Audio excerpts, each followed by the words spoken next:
Joining me today is Gary Vaynerchuk, who is a serial entrepreneur and serves as the chairman of media conglomerate VaynerX, the CEO of media agency VaynerMedia, and the creator and CEO of NFT project VeeFriends. He's also the co-founder of Rezi, which he sold to American Express in 2019, and is an angel investor to some companies you may have heard of, like Facebook, Twitter, and Snapchat. You may have seen him as Gary V online, where he documents his life as a CEO on social media, where he has more than 44 million followers across various platforms. Gary, hi, welcome to Abu Dhabi. Thanks for being here. Thanks for having me. Thanks for talking to me. So that was a lot in there. Media, social media, NFTs, just at the top. I want to talk to you about all of those things, but I kind of just want to get a sense of your thinking these days on the state of just consumer culture. You're the head of a media agency. Consumer culture is your bread and butter. What are people wanting these days? I mean, there's so many things. I think our hypothesis, my hypothesis, has always been based on context and relevance over awareness, for the sake of awareness, meaning, you know, you can know that Coca-Cola exists, but can Coca-Cola get you to care? And so when I think in Fortune 500 land, Starbucks, Nike's, BMW, I think a lot about this question from the context of consumers want relevance. You know, they want to see something from these brands that makes them feel something or consider them. At a small business and creator level, it's the same. We build our brands and our awareness from relevance. We're unable to run a Super Bowl commercial, so we have to win on the battle of putting out 40, 50 pieces of social media content a day across 7 or 8 different platforms. So that's what I think people are looking for. So to win, it involves prodigious output on free content if you're small, and on big companies, it's about relevance. But when you talk about output on social media, where are you seeing companies actually getting it wrong these days? You know, I would argue the bigger the company, the more wrong they are, right? It just is. That's a hot take. All right, that's a headline. What are some examples that you're seeing? Well, I would tell you that, you know, again, to put into context for the listeners, VaynerX, VaynerMedia, my marketing company, we work globally, APAC, Europe, LATAM, US. We're recording here in the Middle East, not for kicks and giggles. We'll be here and we'll be in Africa and we'll be in Brazil and we'll be everywhere. And when I look at around the world, what happens is the bigger you are, the more you treat social media the way you treated television and billboards and print. And what's happening is it's just all vanilla and there's not enough output. So what are companies getting wrong? They don't have enough output. They don't live under the context of strategic content. They just post for the sake of posting. They don't factor in what is our religion, which is something we call PAC, platforms and culture. If you don't know that carousel ads are over-indexing right now on Instagram, you're not going to post them. So if you don't know the platforms, not just the algorithm that everybody likes to talk about, but even one's ability to take advantage of all the different creative formats, a green screen, right? In your line of work. If you just post something on a video to talk about something that's going on in business, that's fine. If you take a headline from your own article. Yeah, tell me how to do my job, Gary. Yeah, I will. I'll tell you right now. Let's get you write an article, you then take that article and you take it into a green screen on social and you talk over it. I'm sure everybody who's listening right now, if they have social media, have seen a human talk over a green screen of an article. Mm-hmm. That format will get you 3, 4, 5 times more viewers. More engagement. It's strategic organic content. What we call SOC is the biggest elephant in the room right now. So where do influencers play into this conversation? In terms of output and content, where is the content coming from? Well, to even add to that, I'll answer that. But where influencers are playing a role is they're the ones who are more native to understanding the creative strategy.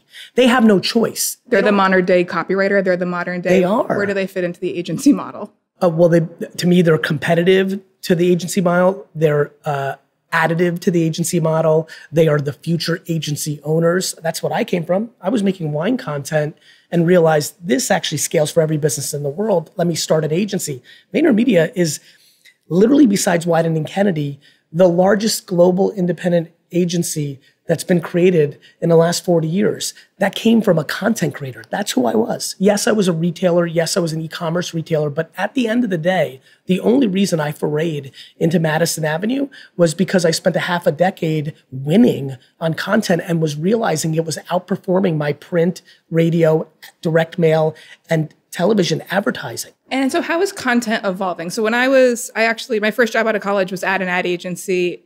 Separate story. But it was the time of native advertising, inbound marketing. Right. We were the HubSpot DNA. Yes, we were an early client of HubSpot. Yes. And talking about just generating this death by content. It felt almost website, build as much articles, win SEO, have them come to you. So where are we now? The social media version of that. ChatGPT in the conversation. Where is this? Where are we going?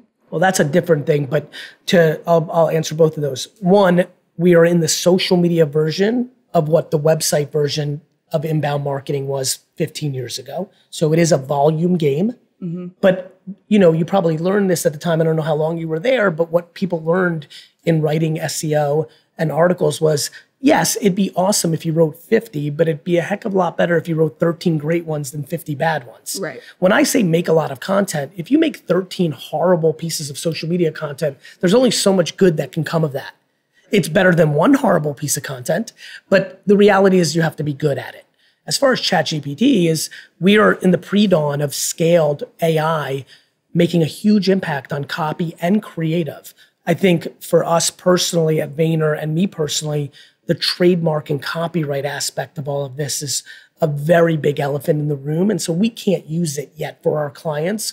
If God forbid there's a lawsuit and the creative, so we have to be careful. Yeah, you can't really cite your source as ChatGPT. It's not good. And what a lot of people in your line of work are worried about is it's a new Google all over again, right? It's going to index everything and take it for itself and not create any economics or cite any credit to the sources. This is a major hornet's nest that's going to be figured out probably over the next 5 to 15 years. But the reality is the technology is not going back in the genie bottle. This is here and it will be here. I think it actually is going to collide quite a bit with decentralized servers. Yeah. I want to pump the brakes on decentralized for 1 second because I want to talk to you. The last time the National spoke to you, it was on NFTs. Yes. And it does feel like the bloom is off the rose on NFTs. South by Southwest was last week. Yes. Talking tech and culture. Yes. NFTs weren't really mentioned. Meta just made headlines. They're shuttering their NFT efforts. Mm-hmm. VeeFriends is your effort in this space. Yes. What are you thinking?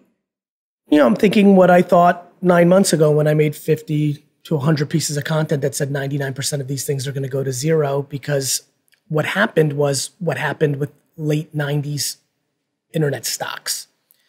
Then they were stocks. This time they were collectibles, but the same thing happened. Everyone got way too gold rushy. Everybody cared about greed instead of building. And you had way too much hysteria. And so what you had was a scenario that was inevitable, which was the macro technology is profound. I'm more bullish on NFTs today than I was a year ago, but the individual projects that were built a year ago were built for short-term financial reasons, not for long-term reality. So for me, when I built VeeFriends almost 2 years ago, I'm like, I'm going to build Pokemon meets Sesame Street, and this is going to take me the rest of my life. I think that that's a very different point of view on it. So that was my take. I think the really interesting part is smart contract. I think decentralized servers that create provenance are going to become a very important element in an AI world. I think I'm hearing your wine heritage meeting up with it's true. Your blockchain. That's a very smart inheritance. That's a very smart observation. The provenance thing really matters. It's like vineyard source. I learned a lot in the wine business that ironically impacts in terms of creating value. 100%. So value in the wine world is all about provenance. It's all about the year, the timeliness. When you look at things like NFTs, you do think you can create value by being able to cite with like really strong fidelity where something comes from. Only if people want it. Yeah. Like what people don't understand is only 1% of comic books are sought after. Only 1% of sports cards are sought after. Only 1% of sneakers are sought after. So when humans collect, they only collect a very small subset of the overall genre. So art is no different than NFTs. Sports cards are no different than NFTs. Comic books are no different than NFTs. The problem was last year, people clumped NFTs as all NFTs. That would be like saying every piece of art is going to go up in value instead of just Jackson Pollock and Andy Warhol. So yes, I believe that NFTs are going to be a collectible in perpetuity because I know how people collect. It's already clear. And by the way, in this huge winter that is so atrocity and like it's all over, there's an enormity of collectible going on. There's an enormity of money being pushed. And by the way, SVB Bank goes down and look what happens. People take a step back and say, maybe something that's decentralized that can't be, impacted is something I may want to look at. And so, I think there's still a lot of change and things to think through. But what happened was super predictable. And I'm not Monday morning quarterbacking. At the height of it, in August and September, I went on a rampage to make sure that people were being thoughtful. And unfortunately, people are real, we're at a real estate conference right now. It happens in real estate. It happens on Wall Street. It happens in collectibles. When it's going good, people become delusional and greedy. And that's just human nature. So you predict it will be durable. It's here to stay. 100%. 100%. But again, of course, the macro technology is profound. When everybody wrote articles that the internet was a fad in 2000 because all the stocks collapsed because they were overvalued by Wall Street, that didn't make the internet less important. It meant that Wall Street was greedy. Today, the same thing's happening with NFTs. So you like to dispense advice. So I want to ask you, if you were to dispense advice now on the NFT, ChatGPT, metaverse, this kind of space of frontier technology, and you're a small business owner, what are the smart moves right now in these spaces? Is it smart to move in these spaces just yet? As an SMB, probably not, other than education. You have to be very thoughtful with your monies when you're an SMB. And so first of all, it goes back to the first part of the conversation. What every small business on earth, from every corner of the earth, needs to figure out is a very smart, organic social media strategy. It is disproportionately the biggest impact on their bottom line when it comes to at least marketing and demand creation. As far as frontier tech, it's good to keep an eye on it. It's good to be ready. It's good to flirt with it. Education is very powerful, so I think people should know about it. But I think frontier tech is something that is incredibly high risk. More importantly, it's never at the scale that people want it to be, but it's important to pay attention and get your hands dirty in it so you are prepared. Sometimes I think about, this Shoshana Zuboff book, Surveillance Capitalism, she kind of coined that term, this idea of the attention economy, the infinite scroll we kind of all find ourselves in. You're a real creature of the infinite scroll. You live and die by that. The other side of the coin on this social media economy that we've built is surveillance capitalism, is this kind of darker, more nefarious way of thinking about it. And there are real privacy concerns and like societal implications. I guess what I want to ask you is, how do you stay motivated in that space? Do you ever have second thoughts on where we're headed? I stay motivated because I'm incredibly optimistic on the human race. I think that you don't look at internet culture and think, oh my gosh, yikes. You're a big celebrant of it. I think what's important is to understand, what are we demonizing and what are we scared of? So to me, privacy is controllable. So like, if somebody's listening right now and they're like, no way, Gary, you're so wrong. I'm like, delete the apps. Don't have an iPhone. Like, I love the concept of accountability. You can opt in or opt out, but it's becoming decreasingly possible to opt out as you're making this argument I would actually argue the other way. I think there's micro trends of people opting out more than ever. I think it was harder 7 years ago to opt out than today. I think it's cooler to opt out now. I think people are leaning into knowing their options. And I think people are finding their calibration of balance. Like the amount of parents that like stop me in the middle of the street and saying, TikTok. And I'm like, then delete it off your kid's phone. Like the lack of accountability and the lack of understanding how much control humans actually have. I think people have absolutely opted in to this depressive state that America or China or TikTok or Meta or Mark Zuckerberg controls them. I think it's a cop-out. I think it's because accountability has come out of favor. And I'm not worried about it at all. Not worried about it. Okay. So last question, dispensing advice to Because others. can I add one point? Yeah, please. It would be the same, there's a couple other things I think a lot about. I think about America banning alcohol. They thought that would solve the problem. Like, to me, banning or stopping or being scared is never the problem. It's understanding how to use everything. A car is dangerous if you don't know how to use it. A bottle of gin is dangerous if you don't know how to use it. Sugar is dangerous if you don't know how to use it. I think we need education and conversation, but I think ultimately it's about accountability. Do you bear a responsibility to do more education on these things, or is that a space somebody else should occupy? I think I do it all the time. I'm doing it right now with you. Yeah. But my problem is that most people ride waves so hard that I'm doing it right now. I think when I'm answering, hey, have you ever considered accountability? I think I'm doing way more public service right now than saying we should ban this and we should ban that. This is a major pandemic of the last 30 years.